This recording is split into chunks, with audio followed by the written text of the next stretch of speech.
আসসালামু আলাইকুম। আশা করি যে যেখানে আছেন ভালো আছেন, সুস্থ আছেন, নিরাপদ আছেন। এখানে যে কুল লেখাটি দেখছেন, আজকে বাংলাদেশ আর আমেরিকার খেলা যারা দেখেছেন তাদের পক্ষে আসলে কুল থাকাটা কঠিন হয়ে পড়েছে। কারণ আমেরিকার সাথে প্রথম কোনো আন্তর্জাতিক ম্যাচে নেমেই বাংলাদেশের ৫ উইকেটের লজ্জাজনক হার। যে বাংলাদেশ ২০-২২ বছর ধরে পেশাদার ক্রিকেট খেলছে, যে বাংলাদেশ বিশ্বকাপে ভালো করবে বলে যুক্তরাষ্ট্রের সাথে আগেই প্রস্তুতিমূলক ওয়ানডে টি-টোয়েন্টি ম্যাচ খেলছিল। প্রত্যাশা ছিল সেখানকার আবহাওয়ার সাথে মানিয়ে নিয়ে বাংলাদেশ বিশ্বকাপে ভালো কিছু করবে। এই হচ্ছে ভালো কিছু করবার একটা নমুনা। আমেরিকার মতো একটা নবাগত দল যেখানে তারা তাদের সাথে পেরে উঠলো না, বাংলাদেশ ৫ উইকেটের লজ্জার হার হারলো, সেই বাংলাদেশকে নিয়ে আমরা কি করব এবং সেই বাংলাদেশকে নিয়ে বিশ্বকাপে প্রত্যাশাটা আসলে কি হবে। বাংলাদেশের ক্রিকেটে যে ১১ জনের খেলা বলা হচ্ছে, আমরা এখানে অন্তত ৩ জন কম নিয়ে খেলি, অর্থাৎ আমরা ৮ জন প্লেয়ার নিয়ে খেলি। লর্ড শান্ত সাহেব তিনি দলের ক্যাপ্টেন, তিনি অটোমেটিক চয়েস, তিনি যত খারাপই খেলুন না কেন তাকে ক্যাপ্টেন হিসেবে তাকে নিতেই হবে। তিনি ১১ বলে ৩ রান করবেন টি-টোয়েন্টিতে। আমাদের লিটন কুমার দাস, যিনি প্রতিভার ফুলছড়ি, বাংলাদেশের ভবিষ্যতের বিশাল প্লেয়ার, তিনি যত খারাপই খেলুন না কেন তাকে বিশ্বকাপে রাখতেই হবে এবং তাকে ফর্মে ফেরানোটা জরুরি। এবং সে কারণে তানজিদ তামিমের মতো একজন ফর্মে থাকা প্লেয়ারকে বাদ দিয়ে সুযোগ দেওয়া হলো লিটন কুমার দাসকে।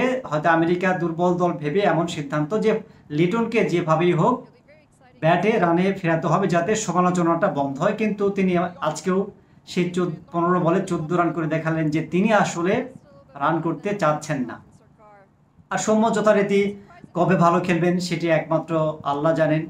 তিনি তো খেলবেন হাতুড়ুর কোটায়, এখানে তাকে নিয়েও আসলে প্রশ্ন নেই। প্রথম যে ৩ জনের নাম বললাম, ৩ জনই আসলে দলে থাকার মতো যোগ্যতা আছে কিনা এই মুহূর্তে টি-টোয়েন্টিতে। তাদের প্রতিভা নিয়ে প্রশ্ন না থাকতে পারে, অনেক কিছু নিয়ে প্রশ্ন না থাকতে পারে, কিন্তু ভাই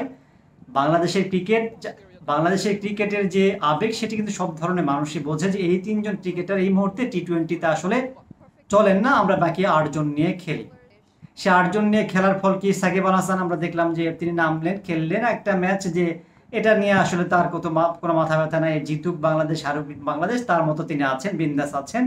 যতটুকু লড়াই করলেন, তৌহিদ হৃদয়, মাহমুদুল্লাহ, জাকের আলী, অনেক তারা, মানে একটা ক্রিকেট দল যেখানে নেমেছেন সেখানে অফ ফর্মের প্লেয়ারের ছড়াছড়ি। এই যে বিশ্বকাপের স্কোয়াডটা দেখে একবারে যারা ক্রিকেট কিচ্ছু বোঝে না তারাও প্রশ্ন করতে পারে এখানে শান্ত কোন হিসেবে এই দলে সুযোগ পায়, এখানে লিটন কোন হিসেবে এই দলের সুযোগ পায়, এখানে সৌম্য যিনি বারবার ডেকে এনে খেলতে দেওয়া হচ্ছে তাদেরকে কেন সুযোগ দেওয়া হচ্ছে? যে প্লেয়ারটা দলে থাকার যোগ্যতা এই মুহূর্তে টি-টোয়েন্টি দলে নেই, শান্ত, তাকে করা হয়েছে অধিনায়ক। আর যে দুজন প্লেয়ার বিশেষ করে সাইফুদ্দিন এবং মেহেদী হাসান মিরাজ, তারা দলে থাকার যোগ্য, তাদেরকে নেওয়া হয় না। আমার কাছে যেটা মনে হচ্ছে যে মেহেদী হাসান মিরাজ শুধু দলে নয়, তাকে যদি ক্যাপ্টেন বানানো হতো দলটা উজ্জীবিত হতো।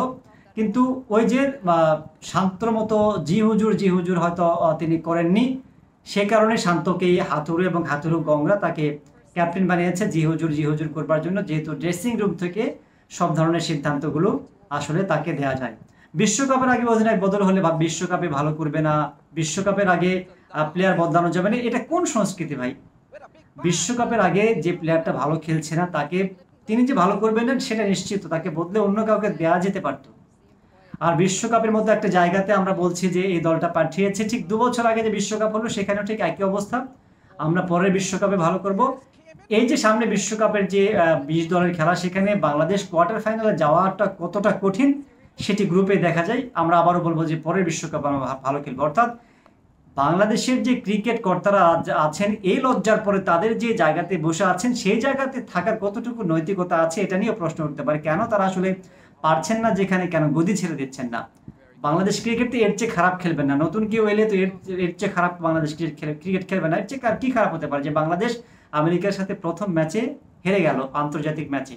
এর চেয়ে খারাপ তো কিছু হতে পারে না। তাহলে পরিবর্তনটা কেন আসছে না? আর বাংলাদেশ দলের এই যে ধারাবাহিক খারাপ খেলার পরও বিশাল একটা কোচিং স্টাফদের আমরা বেতন দিচ্ছি ডলার সংকটের মধ্যেও, ভাই বাংলা যে কোনো কোচ দিলে তো বাংলাদেশ এমনই খেলবে, তাহলে কেন এই হাই প্রোফাইল কোচগুলো আমাদেরকে নিয়ে এসে তাদেরকে বেতন দিতে হচ্ছে বা বেতন দেওয়া হচ্ছে? তারপরেও জানি বাংলাদেশ ক্রিকেট যারা কর্তা আছেন তারা লজ্জিত হবেন না, কারণ তাদের লজ্জা আসলে খুব বেশি কাজে লাগে না। বাংলাদেশ ক্রিকেট খারাপ খেললে তারা হয়তো রিয়াকশন দেবেন, এতে হতাশ, হয়তো আবার পরবর্তীতে চেষ্টা করা হবে। বাংলাদেশ ক্রিকেটে টি-20 প্লেয়ার বের হচ্ছে না, একজন ওপেনার খুঁজে পাচ্ছে না লিটন কুমারের পরিবর্তে। সেই বাংলাদেশ ক্রিকেট নিয়ে কত বড় পরিকল্পনা সেটা আসলে বোঝা গেছে। আমরা আসলে পরিবর্তন চাই, যে পরিবর্তন হলে বাংলাদেশ যদি খারাপও হয় তাও আসলে পরিবর্তনটা খুবই জরুরি। আলোচনা ভালো লাগলে লাইক কমেন্ট শেয়ার করুন, না লাগলে সমালোচনা করুন, অনুগ্রহ করে খারাপ মন্তব্য করবেন না। সবাই ভালো থাকবেন। আসসালামু আলাইকুম।